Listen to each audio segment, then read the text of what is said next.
കൊച്ചു പയ്യൻ bubble rap എടുത്തിട്ട് അവന്റെ സേഫ്റ്റിക്ക് വേണ്ടി ശരീരത്തിൽ മൊത്തം ചുറ്റുന്നു. എന്നിട്ട് ഒരു ഡക്ട് ടാപ്പ് എടുത്തിട്ട് നന്നായി ഒട്ടിക്കുന്നു. അവസാനം അതൊക്കെ അവന്റെ വസ്ത്രം കൊണ്ട് കവർ ചെയ്യുന്നു. അവൻ എന്നും അവനെ തന്നെ ഇങ്ങനെ പ്രൊട്ടക്ട് ചെയ്തിട്ടാണ് പുറത്തേക്ക് ഇറങ്ങാറുള്ളത്. ഇതിനൊക്കെ കാരണം ഒരു 6 വയസ്സുള്ള ബോബി എന്ന പെൺകുട്ടിയാണ്.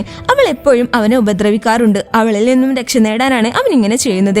വീടിന് പുറത്തിറങ്ങിയാൽ വേഗം മരത്തിൽ കയറിയിട്ട് അവൾ അവിടെ എങ്ങാനും ഉണ്ടോ എന്ന് വാച്ച് ചെയ്യും. അവൾ അവിടെ ഇല്ലെന്ന് ഉറപ്പ് വരുത്തിയിട്ട് മാത്രമേ അവൻ താഴേക്കിറങ്ങൂ. ക്ലാസ് കഴിഞ്ഞു വന്നാൽ നേരെ വീട്ടിലേക്ക് ഓട്ടമാണ്. ഒരു ദിവസം ഈ ഒരു കാര്യം അവൻ വീട്ടിൽ എല്ലാവരോടും പറയുകയുണ്ടായി. 6 വയസ്സുള്ള ബോബി എന്ന പെൺകൊച്ചി എന്നെ എപ്പോഴും ഉപദ്രവിക്കാറുണ്ടെന്ന്. അങ്ങനെ അവന്റെ വാക്കും കേട്ട് അമ്മയും അച്ഛനും ബോബിയെ വാച്ച് ചെയ്യാൻ തുടങ്ങി. അവർ നോക്കുമ്പോൾ ബോബി അവിടെ മുറ്റത്ത് വളരെ നല്ല ഇന്നസെന്റായി കളിക്കുകയാണ്. അമ്മ പറഞ്ഞു അവൻ നുണ പറയാണെന്ന്. പിന്നീട് അവൻ അവന്റെ സിസ്റ്ററിന് $2 കൊടുത്തിട്ട് ബോബിയെ എങ്ങനെയും ഒന്ന് പൂട്ടിക്കണമെന്ന് പറഞ്ഞു. പക്ഷെ സിസ്റ്റർ ബോബിന്റെ ബെസ്റ്റ് ഫ്രണ്ട് ആയിരുന്നു. അവൾ ആ കാശിനെ ബോബിയോടൊപ്പം കാൻഡിയൊക്കെ കഴിച്ചിട്ട് അവനോട് ഞാൻ പ്രോബ്ലം ഒക്കെ സോൾവ് ചെയ്തിട്ടുണ്ടെന്ന് കള്ളം പറഞ്ഞു.